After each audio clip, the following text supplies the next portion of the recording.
Welcome again, Gemini. It's Dadhichi here from astrology.com.au with the monthly update for the month of July 2012.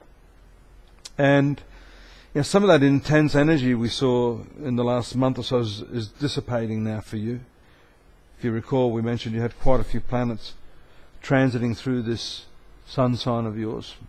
It's nice when a lot of that energy starts to just ease up. The faster planets are moving out now.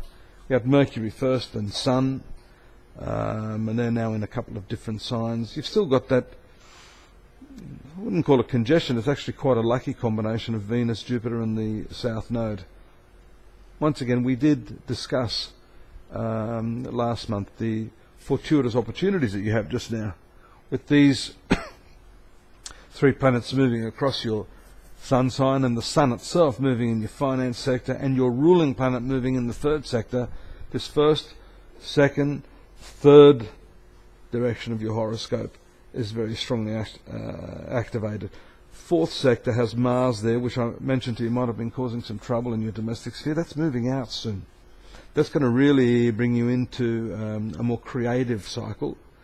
Of course, fifth zone affairs, this is the fifth sector, have to do with love affairs, creative impulses.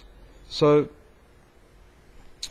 before you get too excited, let me tell you that planet is going to just mosey on in there and find itself confronted by Saturn. So that can ruin a good thing sometimes.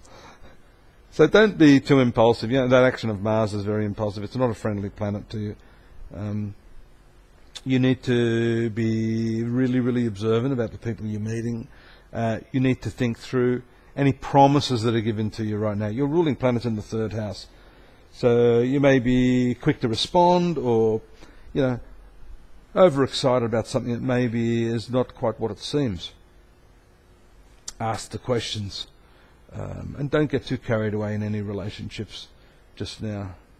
Some Gemini women may start to have some issues, not all of you, and I don't want to scare you about this, but just take note that this fifth zone has to do with the reproductive system, the belly.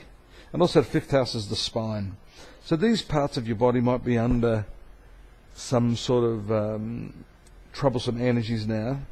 You need to keep fit. You need to be conscious that if your body is giving you signals that indicate there's some problem there, you should take note of that.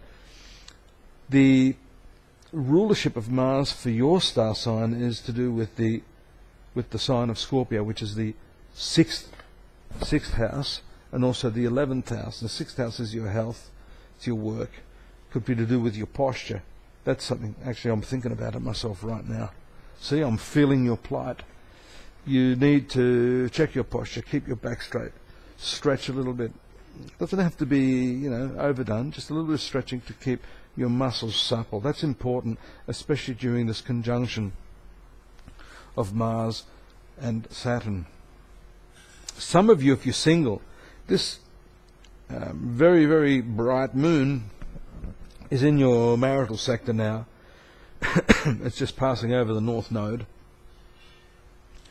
So there's definitely 7 and 8 house influence from the moon, especially early in the month. Relationships and sexuality could punctuate some of these other energies that I've been talking about, although we were talking about love affairs. So for those of you who are more in a marital situation, this could be a revival of those love feelings, a bit more excitement, a bit more connectedness in terms of the way you come together and do things, especially if you've lost interest in each other. You can come back like this, jigsaw. And we do see here this 8th house area. The full moon does bring out your best flavour in the bedroom, if I could put it that way. The full moon in the 8th house. The 8th house is the house of sexuality and transformation. So, Gemini, this is significant for you. And normally you operate from the head area, but this month you could find yourself unconsciously responding very, very emotionally, especially having this strong lunar energy there.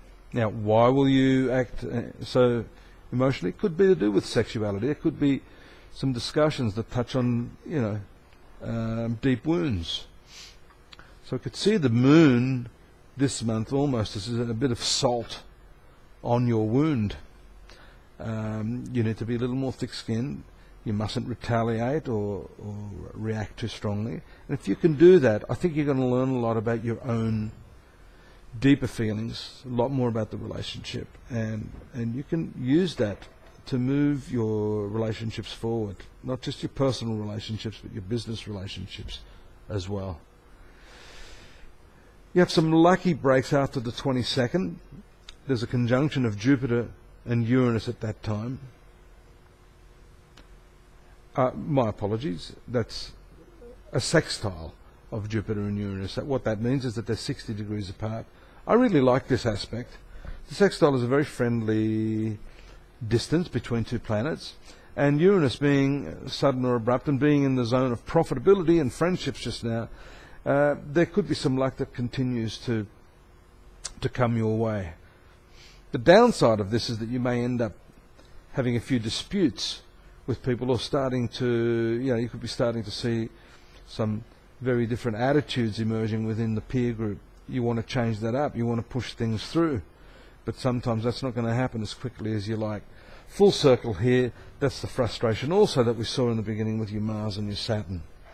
So chill out, relax. We'll talk again next month. In the meantime, you can come to the website, www.astrology.com.au. Again, I'm Dadhichi, and if you need to send me a message, you can do so from that website, astrology.com.au. See you next month. Have a great time. Bye-bye.